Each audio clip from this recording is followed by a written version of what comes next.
maybe I have to try to redefine space. Because certainly, I've been doing this practice, as you know, for 60 and more years. And I'm always trying to find ways doing the practice changes your experience or evolves your experience or brings you into noticing your experience in new ways. But the noticing of your experience sometimes isn't in categories that English or our language, or perhaps any language, reaches to.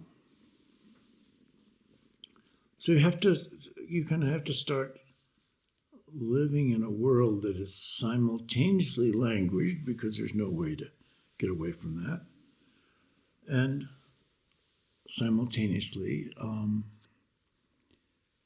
somewhat independent of language. And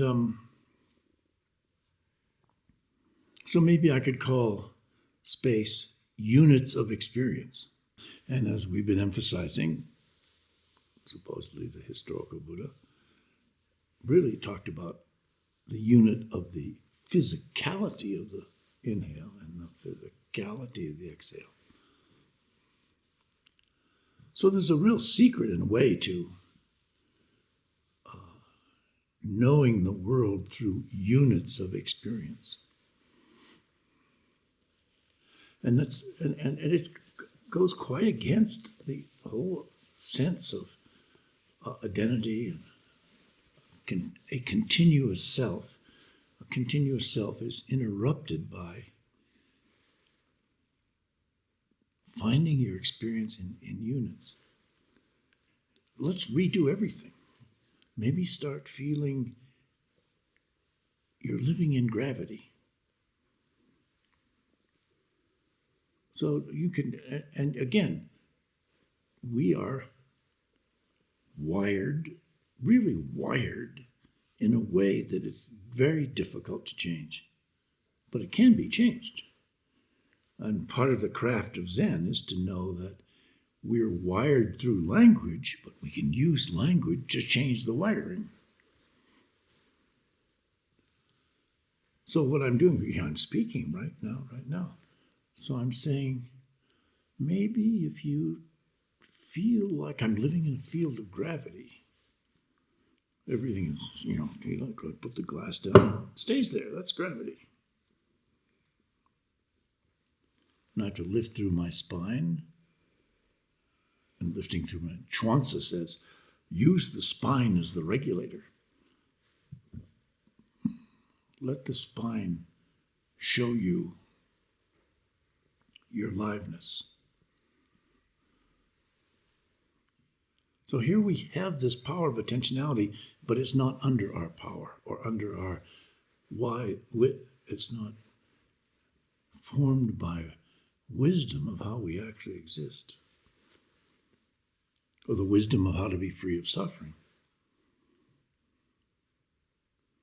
or the wisdom of how to notice the transformational world we're in it all the time.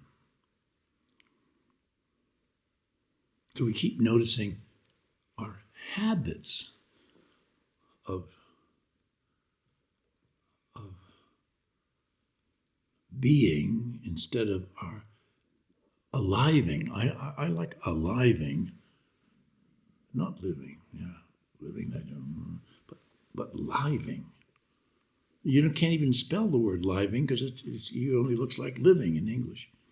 So you have to, when I spell living, I spell it with a capital I and little L, capital I, V, G. It's just to remind myself, living is different from living.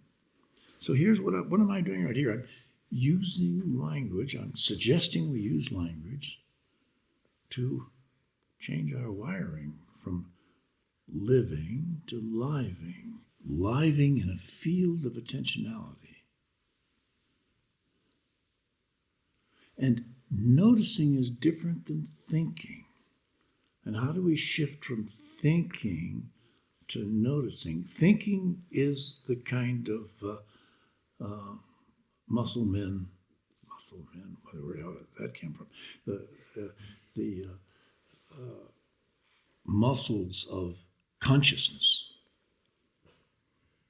And thinking then shapes our life, but noticing seeds our living. We're all over 20 or 30 or something. We're all pretty old. We've had hundreds and hundreds and hundreds and hundreds of days reinforcing the patterns.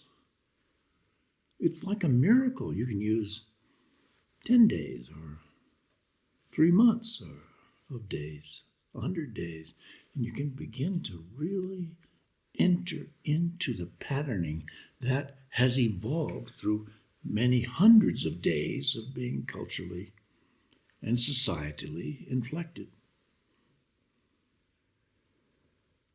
Because it's not just cultural, it's also what's your friends and all your contagious contingencies bring into your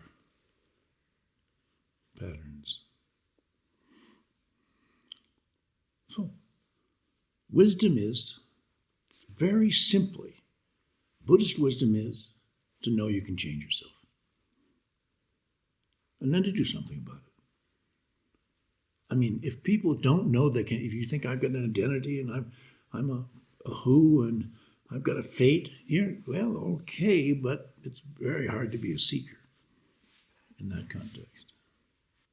So, and this is a laboratory. We're in a laboratory, we're each a test tube, and we're discovering what it is to be living or aliving. And bringing attention to the aliving part, how do we do it? Well, let's make use of these words now and here. So you can spend, maybe today, aliving here-ness. And aliving means you're bringing intentionality to your experience of here-ness.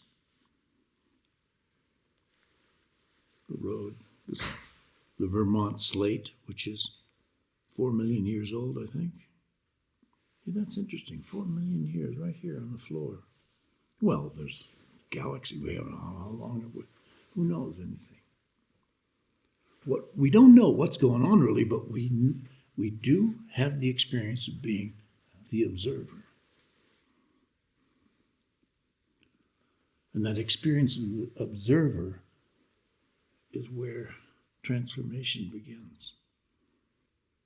And then, maybe tomorrow or some point in whatever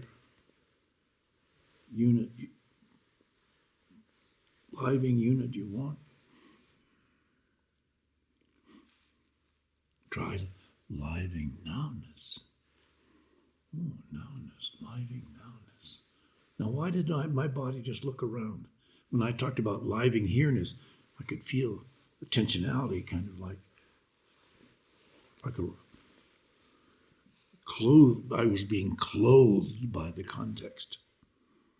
But when I say living nowness, I feel, space. Living in betweenness.